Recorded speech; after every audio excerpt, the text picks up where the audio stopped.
Salut tout le monde, c'est Lucille Woodward et aujourd'hui, dans le flux de Long Live, je vous partage un épisode très cool du podcast Unexpected People de BNP Paribas. Vous allez entendre Hélène et Laurence, deux collaborateurs qui ont décidé de s'investir dans des projets solidaires grâce au programme 1 Million Hours to Help. C'est inspirant, c'est humain et ça montre qu'on peut faire bouger les choses, même au boulot. Allez, bonne écoute!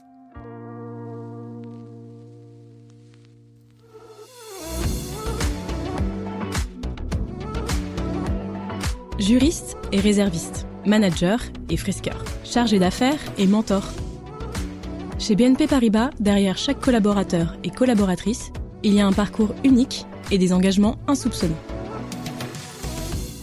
Dans ce podcast, nous avons voulu en savoir plus sur ces femmes et ces hommes qui s'engagent aux quatre coins du monde de façon inattendue pour une société plus inclusive, plus durable et plus responsable. Alors, nous leur avons demandé de nous raconter leur histoire et ils nous l'ont partagée par note vocale. Les récits inspirants que vous allez entendre, ce sont donc les leurs. Bienvenue dans Unexpected People, le podcast qui va vous donner envie de vous investir au service des autres. Alors moi je suis maman de deux garçons de 9 et 4 ans et en fait j'adore cuisiner avec eux et j'ai envie de justement leur transmettre la culture de mes parents parce qu'ils sont d'origine asiatique et par le biais de la cuisine. Et ma mère cuisinait beaucoup et elle prenait le temps de cuisiner avec nous, de vouloir nous transmettre sa culture par la cuisine. Et c'est dommage, j'ai pas pris le temps avec elle à l'époque. Et là, j'aimerais bien prendre le temps avec mes enfants, de leur transmettre aussi ce qu'a pu me transmettre ma maman. On a une chance, lorsqu'on vit en Suisse, d'être entouré par une nature qui est vraiment abondante. Donc, avec les enfants, lorsque j'ai l'occasion de faire quelque chose, souvent c'est à l'extérieur. Donc, on se balade le week-end dans les montagnes. On a ce luxe de vivre, en fait, très près d'une ferme, en fait. Donc, on se balade souvent, voir les animaux, et tout le monde se balade. C'est vraiment un endroit sociable, en plus d'être de l'exercice physique pour reprendre de l'air. Ces deux voix que vous venez d'entendre, ce sont celles d'Hélène et Laurence. Ils ne se sont jamais croisés. Hélène travaille à Nanterre, elle est juriste en assurance chez BNP Paribas Cardiff, et Laurence, lui, est basé à Zurich. Depuis 5 ans, il occupe une fonction de manager et responsable de l'activité Trade Finance chez CIB Global Banking. Ce qu'ils ont en commun, au-delà de leur appartenance au groupe BNP Paribas, c'est d'avoir participé au programme de volontariat 1 Million Hours to Help. Ce programme permet aux collaborateurs et collaboratrices partout dans le monde de se mobiliser en effectuant des actions solidaires sur leur temps de travail.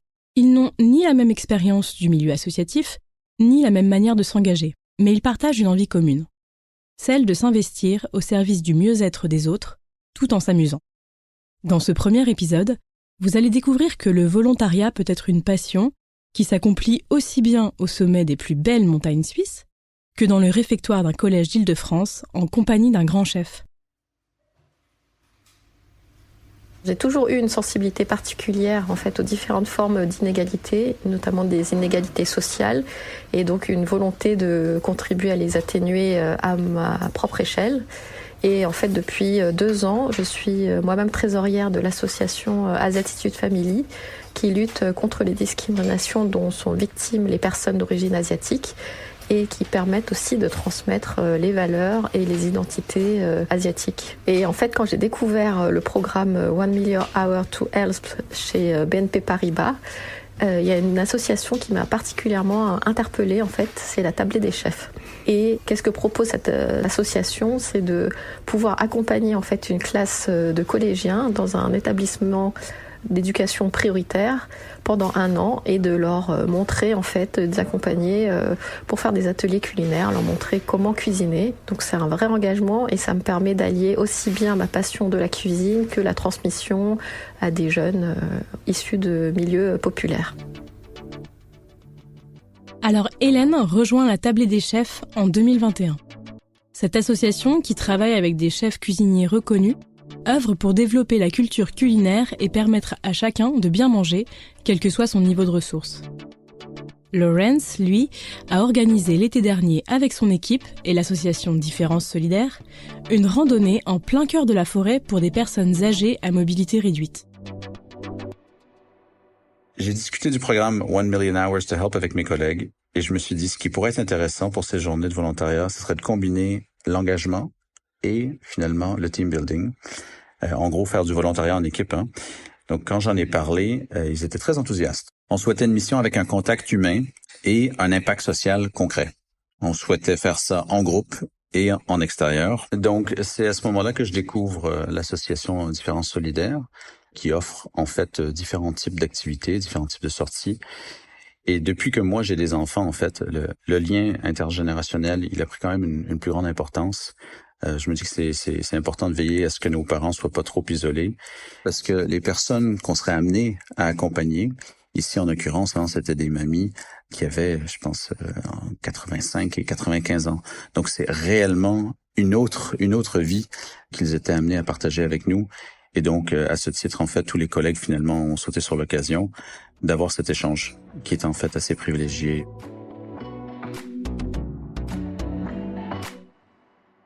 Lawrence se lance donc dans un volontariat en équipe au cœur de la forêt suisse, tandis qu'Hélène prévoit de se rendre tous les premiers mercredis du mois dans un collège de Villejuif en région parisienne pour y accompagner une vingtaine d'adolescents. Ces deux projets ambitieux sont très différents, mais BNP Paribas les encourage de la même manière. Pour Lawrence, la coordinatrice du programme à Zurich se charge de faire le lien avec l'association et d'organiser concrètement la mission solidaire. Une mission qui se déroule pendant les heures de travail de l'équipe, en accord avec le manager. Pour Hélène, qui profite de ce dispositif un après-midi par mois, cela suppose de tenir compte de son absence en cas de réunion et d'organiser son travail en conséquence. Ce sont des ateliers qui se font pendant toute une année scolaire, un mercredi après-midi par mois, donc ce qui représente quand même 10 ateliers dans l'année scolaire. C'est vrai que ce n'est pas rien. Le fait que BNP Paribas me laisse finalement ces après-midi en déclarant mes heures de travail comme des heures solidaires et ne m'oblige pas à devoir poser des congés, c'est un grand engagement de leur part et finalement une grande motivation aussi pour moi. Et c'est vrai qu'à côté, je fais tellement de choses en dehors de travail que jamais j'aurais eu l'occasion de m'engager auprès de la table des chefs si j'avais pas eu le soutien de mon employeur. Le jour J arrive.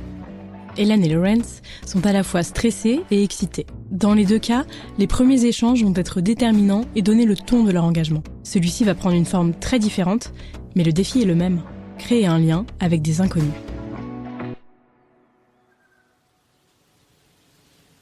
Donc nous, on se lance dans cette aventure. On a donc une idée en fait du déroulement, et on nous annonce qu'il va y avoir au moins 5 heures de randonnée. Voilà, il va y avoir et ça va être dans la forêt. Il va y avoir de la boue. On doit avoir de l'équipement spécifique parce que il y a des chemins escarpés. Et bien sûr, avant toute chose, il y a des personnes âgées, potentiellement fragiles, qu'on va devoir accompagner sur une chaise qu'on appelle une jolette, qui pèse 80 kilos. Donc, si tu rajoutes le poids de l'individu, bien sûr, ça commence à faire assez lourd. Et on est le 11 juillet.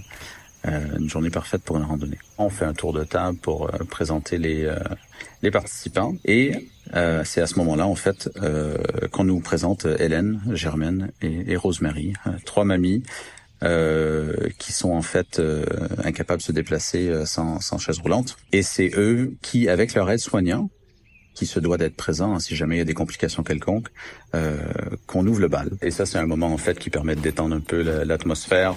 Les activités commencent et s'annoncent assez techniques. Côté suisse, il faut appréhender la fameuse joëlette, la chaise sur laquelle les 3 bénéficiaires seront portés. On doit comprendre comment fonctionne cette joëlette. Donc, elle pèse 80 kilos. Il y a qu'une seule roue. C'est un peu comme un monocycle avec quelqu'un qui va tirer et quelqu'un qui va pousser derrière. Et il y a 2 personnes sur chaque côté pour s'assurer en fait que il n'y a pas de risque de bascule. Et donc, en fait, il faut trouver surtout l'équilibre. Donc, il faut pas trop pousser, il faut pas trop tirer. Il y a un vrai travail d'équipe, en fait, finalement, pour que cette joëlette, elle soit confortable pour ceux qui vont la manier et aussi pour la personne donc qui est assise, n'est-ce pas? C'est elle, in fine, qui ressentent le plus d'émotions dans cette histoire parce qu'elles n'ont pas l'habitude. Numéro 1, de se balader dans une machine comme ça. Et secondo, il y a quand même des pentes à 30 degrés. Le sol peut être glissant. Il faut toujours être très prudent. Voilà, on rigole bien, on échange énormément pendant cette journée, mais il faut toujours être très vigilant. Du côté du collège de la région parisienne, il faut apprendre aux élèves à manier les ustensiles de cuisine pour la première fois. Je me retrouve en face d'une vingtaine d'adolescents. Donc je suis à la fois un peu intimidée parce que voilà, je les connais pas, mais je suis très excitée et je suis très contente de pouvoir les accompagner pendant cette année scolaire. Donc eux sont plutôt calmes, ils me disent bonjour madame et on me présente aussi le nouveau chef et un bénévole de l'association qui est là aussi pour distribuer le livret à chaque personne qui est présente aussi. Pour un atelier, on a une thématique différente. Donc ça peut être l'anti-gaspi, la cuisine des légumes, le poisson. Je me dis, à chaque fois, il y a un petit défi parce que c'est aussi la possibilité de découvrir différemment quelque chose qu'ils n'ont pas l'habitude de manger ou qu'ils n'aiment pas. Et de me dire, ils vont sortir de cet atelier-là et ils vont peut-être adorer ou en tout cas apprécier cette nouvelle façon de cuisiner. Alors, il n'y a que des volontaires dans cette vingtaine d'adolescents, donc pour moi, c'est très rassurant. Passé le stress de la prise en main des outils, l'ensemble des participants est heureux d'être là et les difficultés se transforment en défis à relever. Pour chaque atelier qu'on prépare, avec le chef et le bénévole de l'association qui est là, on se dit jury.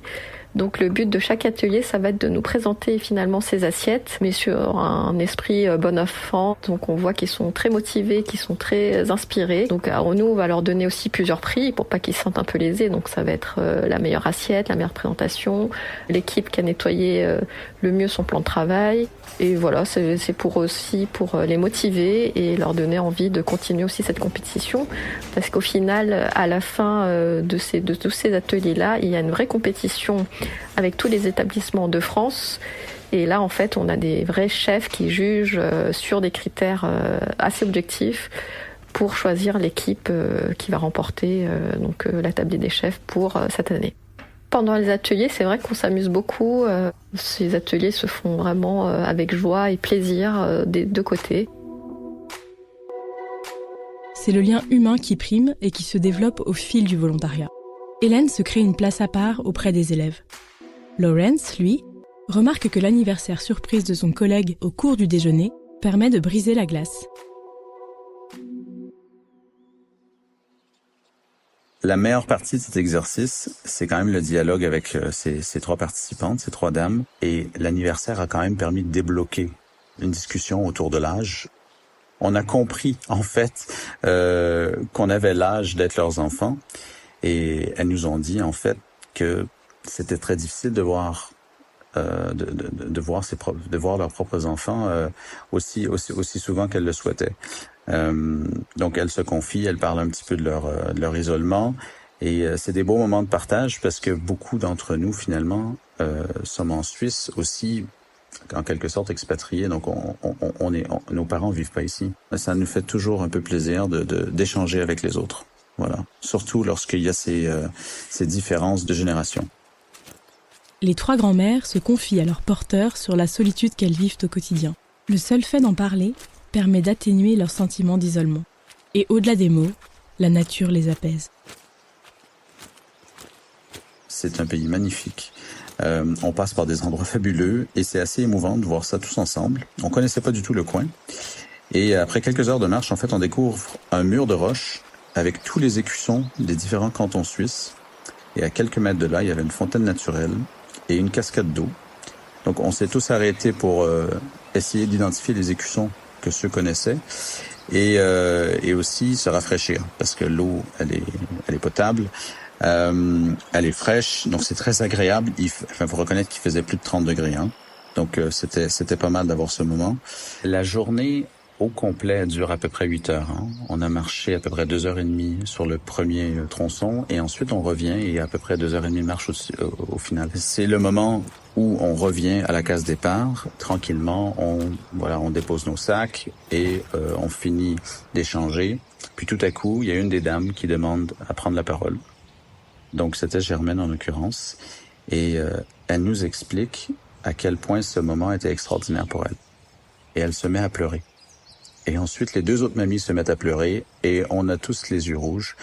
C'était très important, en fait, pour eux de nous remercier. Et je pense qu'on a tous pris conscience à ce moment-là qu'on avait fait du bien.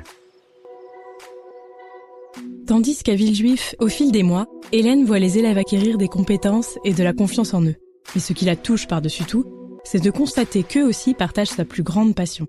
Ajouter un peu d'humanité et de solidarité dans le quotidien de ceux qui en ont le plus besoin.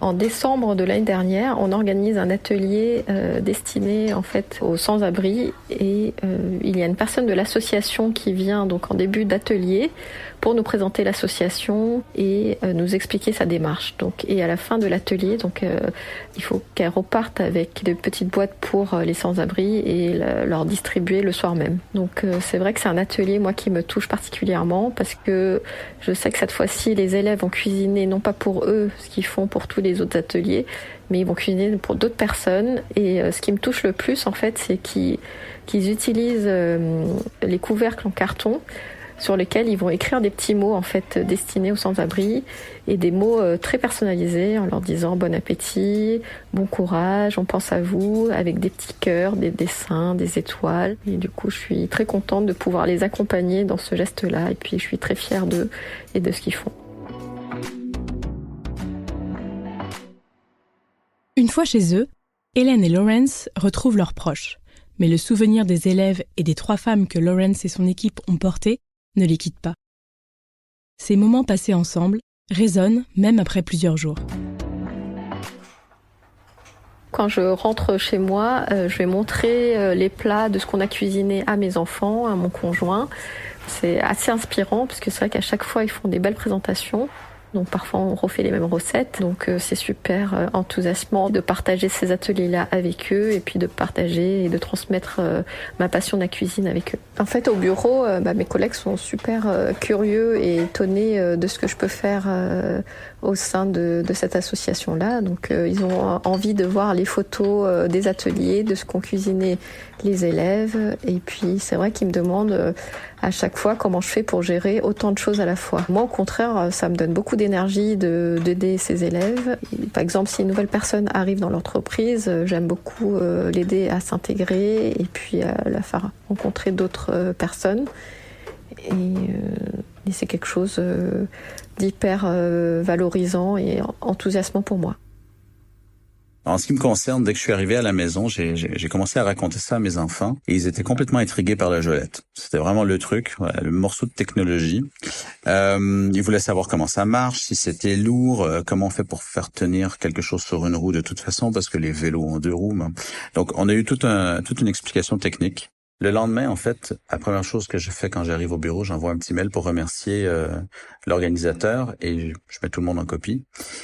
Et s'ensuit en fait un bel échange de mails. Ça inspire finalement un autre groupe à organiser une sortie très similaire. Aujourd'hui, c'est assez évident que le team building peut être associé au volontariat et que c'est une formule assez magique. Voilà, donc on va définitivement refaire ça. On verra quelle activité et quelle forme ça prendra.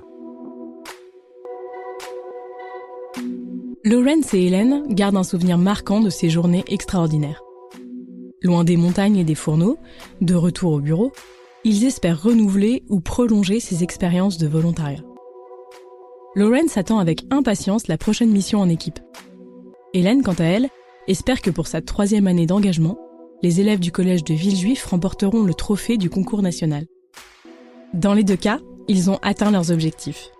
Créer du lien et avoir un impact social fort dans le cadre de leur travail. Unexpected People est une série BNP Paribas, écrite et racontée par Hélène Carbonel, réalisée par Benjamin Massé et produite par l'Acmé sur une musique originale de Simon Zrak.